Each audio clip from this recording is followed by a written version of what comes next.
अस्सलाम वालेकुम वरहमतुल्लाहि वबरकातुहू। रमज़ानुल मुबारक गुज़र गया। इसमें सब ने अपनी अपनी तौफ़ीक के मुताबिक, हिम्मत के मुताबिक बहुत मेहनत की।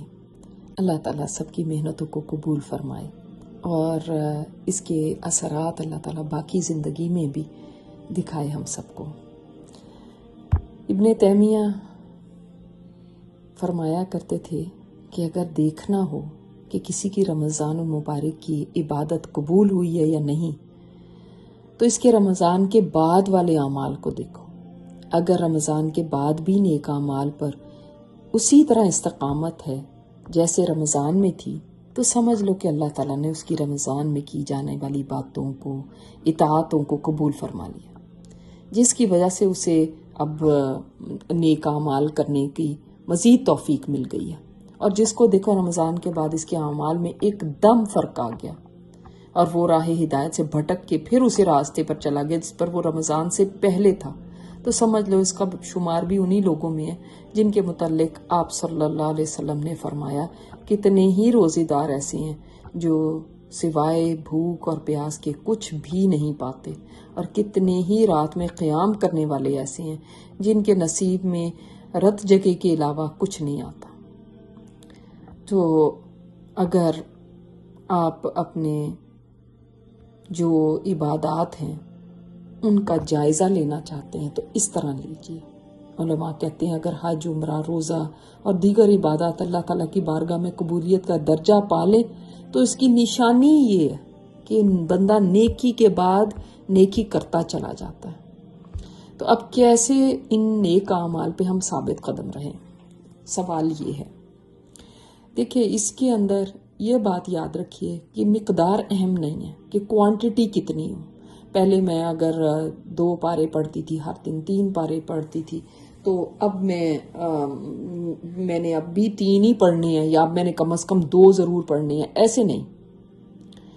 असल बात यह है कि साबित कदम आपने रहना है, यानी रमज़ान ख़त्म हो गया लेकिन इसका असर बाकी रहे। अगर मैं पहले मिसाल के तौर पे इशराक भी पढ़ रही थी, मैं नवाफिल भी एक्स्ट्रा पढ़ रही थी, मैंने रातों का क़याम भी किया, तो ठीक है, पूरी रात हम नहीं जागे, कम से कम 15 मिनट पहले जाग लें, फजर से आधा घंटा पहले जाग लें और कुछ ना कुछ 2 नफल 4 नफल इतने की ही हम कोशिश कर लें। इसी तरह दीगर इबादत में आप ठीक है, रोज़े आपने 30 तो नहीं रखने, 29 नहीं रखने, लेकिन शव्वाल के रोज़ों को थोड़ा सा चख लें कि शव्वाल में पूरे महीने में 6 रोज़े रखने हैं और इन 6 रोज़ों को आप स्प्लिट करके रख सकते हैं, ज़रूरी नहीं मुसलसल रखिए। मंडे थर्सडे का रख लें तो बहुत ही अच्छा है, क्योंकि उससे ये होगा कि दोनों सवाब मिल जाएंगे। सुन्नत के पूरा करने के कि मंडे और थर्सडे को आप सल्लल्लाहु अलैहि वसल्लम रोज़ा रखा करते थे और फिर दूसरे आपके ये शवाल के रोज़े भी पूरे हो जाएंगे।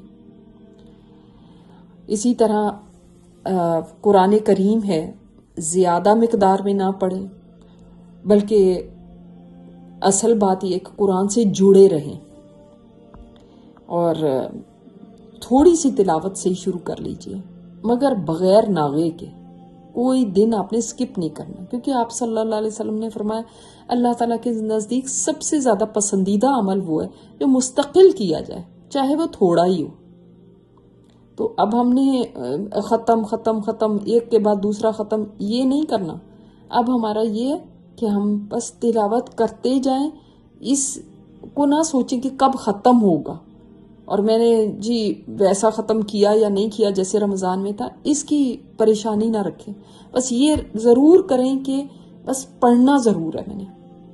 मैंने चाहे अब उतने जैसे तरावी में पढ़ रही थी कि इतने 8 रकात या 20 रकात या जितनी भी कोई पढ़ता था, मैंने उतनी ना सही, लेकिन मैंने क़याम रात में इस तरह से करना है कि मैंने तहज्जुद के बाद 2 ही रकत पढ़ लिया करनी है, बस 2 से स्टार्ट कीजिए।